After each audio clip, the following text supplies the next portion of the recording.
Sinama na dati, yun na. Iba! Yung boyfriend niya yung taga Quezon? Hindi yung may tattoo. Tapos, ang nagsumbong sa kanya, yung African. Nararamdaman ko na rin naman na may nagpupunta doon. Hindi ko lang sinasabi, syempre. Ay, yung African daw ang nagsumbong kay Kasi, syempre, siguro yung African. Pilipino? Tagalan yung amon.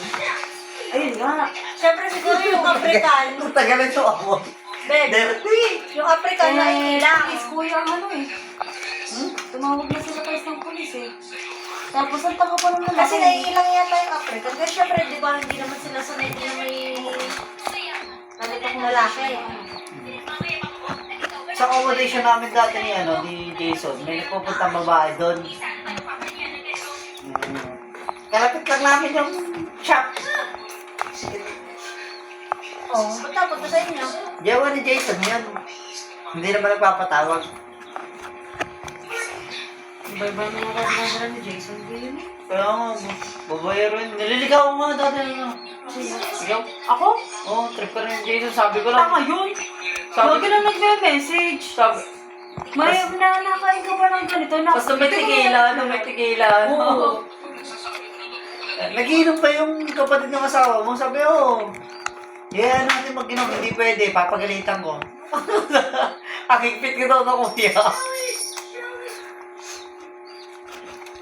May makipag-ibig na umusa. Oo nga, ilalabas yung drawer mo. Pero tsaka na.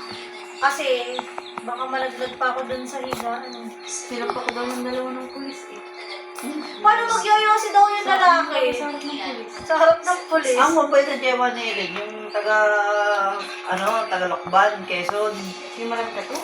Mabait yun. Nagulat nga daw siya, nag-message daw ng mahaba si Kay sa Yeah. kanya. Nagulat ako daw. Nag-message yun ng 7 minutes eh. Ang Hindi, kung nag-message siya ng mahaba, galit yun. Yun. Kaya Kaya nga, nga. nagsumbong daw yung African. Ang laging reply lang ni guys, okay Inshallah. brother, inshallah. Ganun lang yun eh. Sabi, wala mo tayo, nag-message ako si Kay, voice message, 6-7 minutes. Isang 6 minutes, isang 7 Ramdam mo yun pag galit, yung pag voice message, yung parang manginginig yung boses. Nanginig yung no? boses, tapos hindi mo na maintindihan yung English, ano. Ilang ulit nga ako ng voice message eh. Tapos nung pangalawang Kasi suntok na, wala pa lang mapadala kay Case pag alis na meron. Sabihan mo lang balog. hindi, dagdagan mo na lang siya ng juice. Kaso sabi ni Ate Vic, face out na rin guys na gusto ni Kuya. Wala na eh.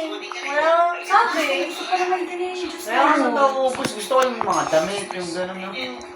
Para Parang nare- Kuya, alam mo kung saan na-addict ngayon na damit? The North Face. hindi ko kaya yun. Wala akong ngayon pang North Face ah. Di ba't may itim yun na, iti-apo lang The North Face in nagpa-laundry. Padala mo na lang muna si Choppy, sabi mo, alagaan mo na si Choppy.